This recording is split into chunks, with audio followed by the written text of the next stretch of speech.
우리나라 출산율이 해마다 최저치를 경신하는 데 반해서 극단적인 선택으로 자살하는 사람들은요, 2000년대 이후 OECD 최고 수준을 기록하고 있다고 합니다. 그래서 자살률 세계 1위라는 불명예는요, 여전히 지금도 지속되고 있어요. 더 중요한 것이 무엇입니까? 바로 복균자라고 할 수 있는, 다시 말해서 자살 미수자는요, 자살자의 10배에서 20배 이상 된다고 하니, 이게 그로 인한 극단적인 선택을 취한 자들이 얼마나 많은지 알 수 있는 거죠. 여러분, 자살은요, 성경적으로나 사회적으로 봐도 분명 옳지 않은 선택입니다. 하지만 우리는 많은 반문을 하고는 해요.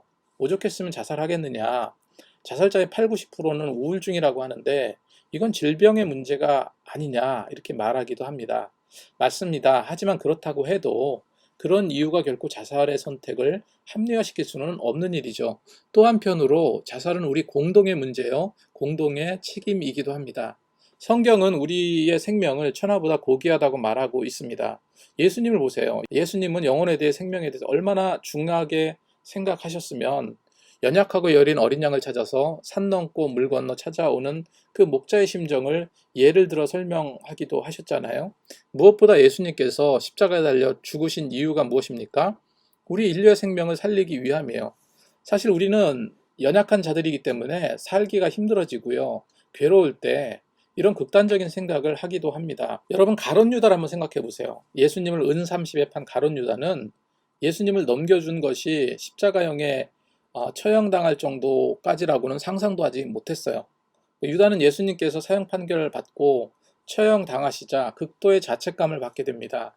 받은 은 30을 도로 장로들에게 갖다 주었고요, 던져버리죠. 예수님은 죄가 없다고 풀어달라고 막 울부짖었지만 아무 소용이 없었습니다.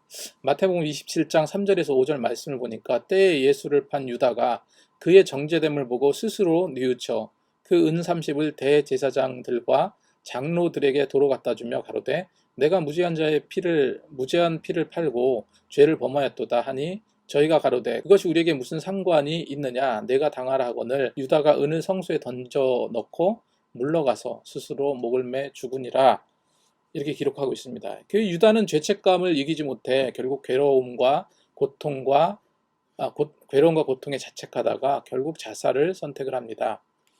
가룟 유다는 스승을 팔아 넘겼고 돌이킬 수 없는 상황이 되어버린 것에 대한 죄책감이 컸던 것이죠. 하지만 홀로 반역자가 되어 다른 제자들과 주를 믿는 자들에게 정죄당해 심한 심리적인 압박을 받았을 것이라고 생각이 들어요.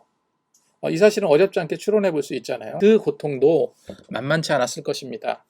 지금 절망 가운데, 어려움 가운데 헤쳐나가기 힘들고요, 방향도 잡지 못할 것 같은 고통에 계신 분들에게 이런 그 위기를 극복한 성경의 몇 인물을 제가 이야기해 드리고자 합니다. 제가 가룟 유다를 예를 들었지만 사실 성경의 많은 믿음의 인물들은요, 죽고 싶은 상황이나 자살의 충동 가운데서 하나님의 위로와 지혜를 얻으면서 대부분 극복해요.